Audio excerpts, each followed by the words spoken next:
Halo,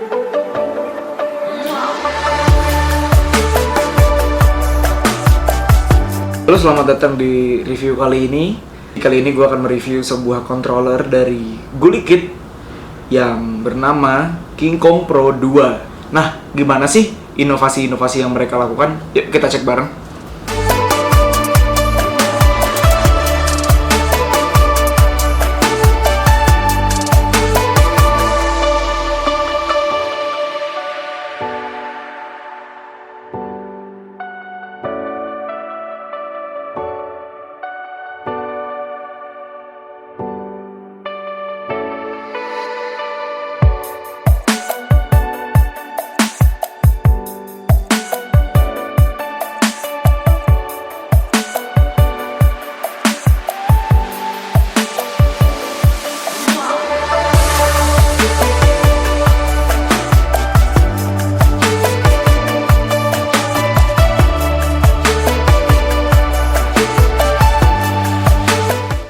Oke, jadi seperti yang sudah kalian lihat di video unboxing dan sedikit sneak and peek dari Gulikit, sekarang kita akan mulai menjelaskan atau kita cari tahu nih apa aja yang kita dapat ketika kita membeli satu buah controller King Kong Pro 2 dari Gulikit. Yang pertama adalah tentu saja controller itu sendiri. Jadi controllernya itu datang dengan sebuah case plastik keras yang agak transparan seperti ini, dan seperti kalian lihat di sini dia agak gembung karena ada stick analognya di sini ya. Karena layout dari controller ini kurang lebih miriplah dengan Xbox. Kita langsung buka aja, bukanya pun gampang, tinggal dibuka. Dan inilah controller Gulikit King Kong Pro 2. Controller Gulikit ini datang dengan berwarna hitam dengan sedikit aksen logam atau metal yang berwarna chrome di trigger dan di stick analognya. Jadi seperti yang teman-teman bisa lihat, ada beberapa fungsi tombol di sini ya. Selain dari dua stick analog, pad dan D-pad, dan ini ada A, B dan XY. Nah, dari bahan sendiri, dari bahan sih dia plastik ya, plastik keras gitu. Tapi kalau misalnya kita raba seperti ini tuh lama-kelamaan rasanya kok kayak karet gitu. Jadi dia sebenarnya kuat, dan cengkramannya atau gripnya itu dia memberikan grip yang bagus. Jadi nggak akan mudah selip di tangan. Dan kalaupun berkeringat lebih gampang dibersihkan. Nah, untuk warna seperti teman-teman lihat di sini dia banyak didominasi oleh warna hitam matte black, dan di sini ada logo Gulikit, ada logonya. Nah, jadi untuk di King Kong Pro 2 ini Gulikit merubah trigger yang tadinya berwarna hitam juga menjadi berbahan metal seperti ini. Dan yang terutama ada di tongkat analognya, di stick analognya dia berwarna atau berbahan metal juga. Kenapa sih? Jadi Gulikit ini mengklaim bahwa warna atau bahan metal atau logam di stick analog ini akan membantu untuk mengurangi atau mengurangi kotoran dan memperpanjang umur dari looks atau fisik dari controller itu sendiri. Karena di sini bisa teman-teman lihat ada semacam piringan. Di sini teman-teman bisa lihat ada semacam piringan hitam yang glossy ya, black glossy, dimana dia ini tongkatnya ketika kita putar seperti ini dia nggak langsung menyentuh body, tapi menyentuh piringan itu terlebih dahulu. Jadi masalah-masalah yang kebanyakan ada di controller adalah ketika kita sudah punya atau memakai sebuah controller secara panjang dalam waktu yang cukup lama, sudah mulai rusak nih, jadi mulai terkikis, mulai tergerus pinggirannya, dan akan menyebabkan kotor dan gompal, atau ada bagian-bagian di sini yang tidak enak dilihat lah. Walaupun sebenarnya dari sisi fungsi nggak terlalu masalah gitu. Cuman disinilah sebuah inovasi dari Gulikit supaya dalam waktu yang cukup panjang dia akan tetap terlihat tetap baik gitu. Dan kemudian untuk rasanya ya, untuk klikinya atau enggak, di sini rasanya kurang lebih nggak terlalu keras tapi nggak terlalu pelan juga, masih cukup. Ini adalah hal yang baik karena yang pertama nggak berisik, yang kedua kita masih bisa tetap ngerasain rasanya kliki atau tactile gitu ya di semua tombolnya, baik maupun di triggernya. Kemudian yang terakhir di bagian belakang ada lampu LED yang kelihatan. Untuk lampu LED itu ada dua ya, dari yang sebelah sisi kiri dan sisi kanan. Di tengah-tengah ada USB Type-C untuk charging. Jadi untuk yang di sebelah sini, di sebelah kanan, itu adalah indikator device yang terkonek dengan controller ini. Jadi controller ini ketika dilihat lebih jelas itu bisa connect ke Android, ke PC, Windows, dan ke Nintendo Switch. Kemudian untuk indikator yang ada di sebelah sini adalah indikator baterai.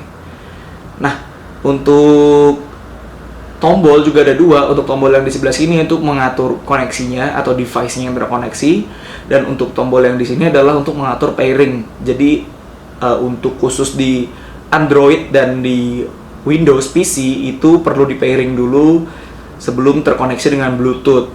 Nah, bisa juga pairing untuk controller yang kedua. Jadi kalau teman-teman punya dua controller untuk main multiplayer ya, ini digunakan untuk pairing juga gitu.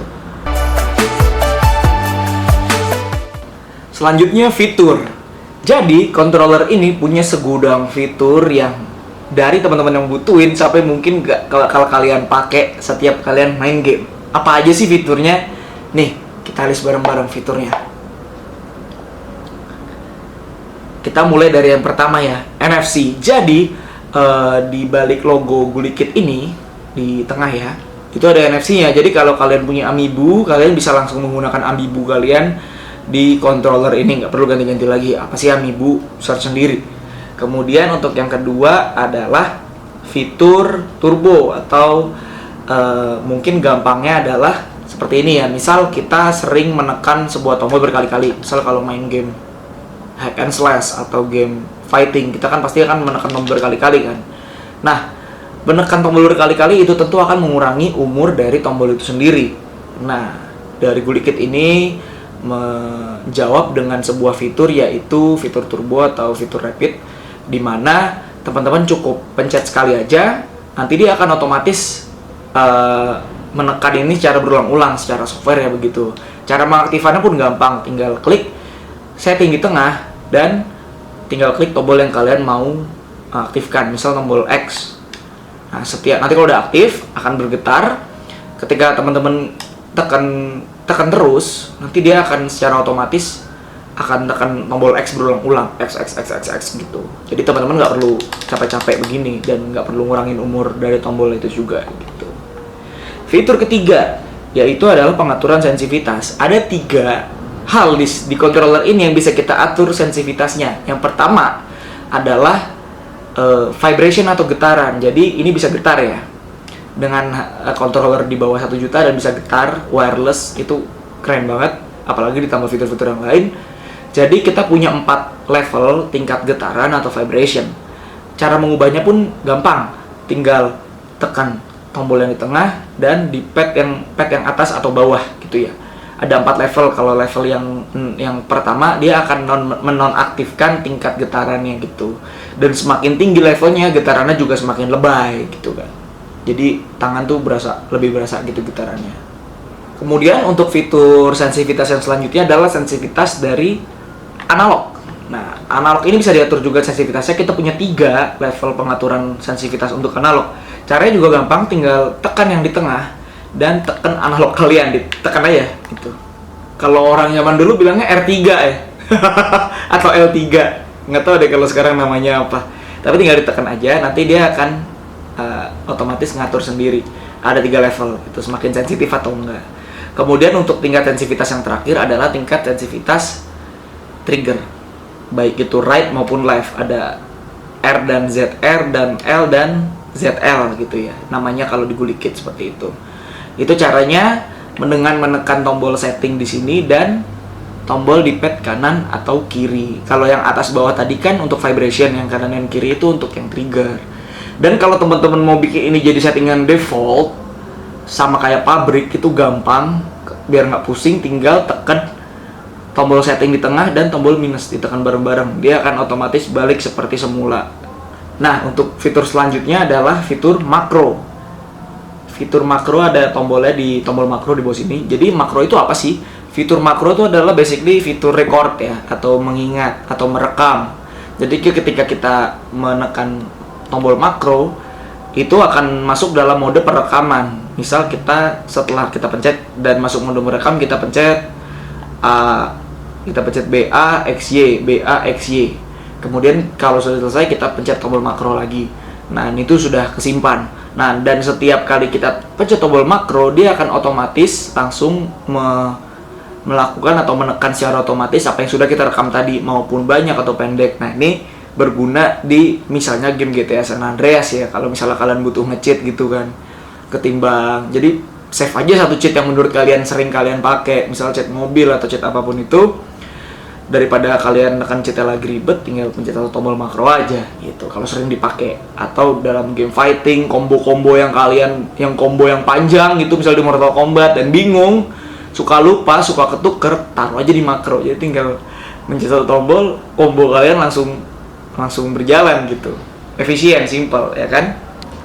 Dan yang fungsi terakhir adalah fungsi gyro. Jadi dia punya sensor gyro ya di dalam controller ini. Bayangin controller nggak nyampe sejuta, nggak nyampe 500.000 bahkan, itu punya fitur gyro.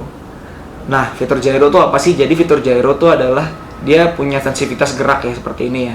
Misal kalau kita pakai di game balapan, alih-alih kita pakai analog untuk kanan kiri, kita bisa belokin sticknya seperti ini gitu, untuk belok kanan dan kiri, dan pasti itu akan lebih, ya rasanya pasti beda lah dengan sekedar belokin kiri kanan di sini gitu kan, pasti beda rasanya. Dan ada banyak fitur lain yang teman-teman bisa explore, dan mungkin nanti kalau mau diskusi atau apa bisa langsung komen di bawah aja.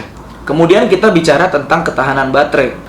Jadi kita membicarakan tentang baterai ya. Tenang saja teman-teman, untuk King Kong Pro 2 ini itu diklaim bisa bertahan selama pemakaian selama 14 jam apabila dipakai terus gitu ya. 14 jam, dan untuk chargingnya mungkin sekitar 1-2 jam dari 0 sampai full. Dan kita diberikan juga kabel USB Type-C seperti ini, dan kabel USB, jadi bisa dicolok di manapun, mau dicolok di laptop atau di komputer ataupun mungkin di adaptor yang lain itu bisa. Kemudian ini tadi yang sudah saya tunjukkan bahwa di tengah-tengah terdapat USB Type-C, nanti tinggal dicolok aja dan akan ngecas secara otomatis seperti itu. Nah, kita masuk ke harga. Berapa sih gue beli harga controller ini? Jadi untuk King Kong Pro 2 by Gulikit ini dibanderol dengan harga, waktu itu gue beli 475 atau 480 ribu rupiah. Murah kan? Bahkan nggak nyampe setengah juta. Ditambah ongkir, ditambah proteksi, asuransi segala macam, yang mungkin bisa jadi 500 ribu kurang dikit lah ya. Tapi tetap aja nggak nyampe 500 ribu gitu. Jadi menurut gue untuk harga controller dengan harga segitu, dengan merek yang lumayan lah menurut gua, walaupun dia tidak seterkenal merek Xbox atau Nintendo atau PlayStation, tapi kalau untuk gaming casual di rumah ini sudah lebih dari cukup. Nanti untuk link pembelian akan gua taruh di kolom deskripsi, jadi teman-teman bisa tinggal langsung klik linknya dan beli controller ini. Overall, dengan harga yang nggak nyampe 1 juta, kita memiliki segudang fitur yang diberikan di controller ini. Dan menurut gua pribadi, fitur-fitur itu tuh udah lebih dari cukup. Bahkan mungkin kita nggak pakai fitur itu setiap kali kita main game, gitu kan? Jadi dengan sebuah controller yang memiliki looks yang cukup premium, dan ada aksen metalnya, ada aksen chrome-nya, itu sudah cukup atau bisa dibilang sudah sangat memuaskan, seperti itu. Nah, kalau kalian mau diskusi atau mau tanya, bisa kalian tulis saja di kolom komen di bawah. Kemudian kalau kalian ngerasa terbantu dan ngerasa suka dengan videonya, bisa klik like dan share. Dan sampai jumpa di video selanjutnya.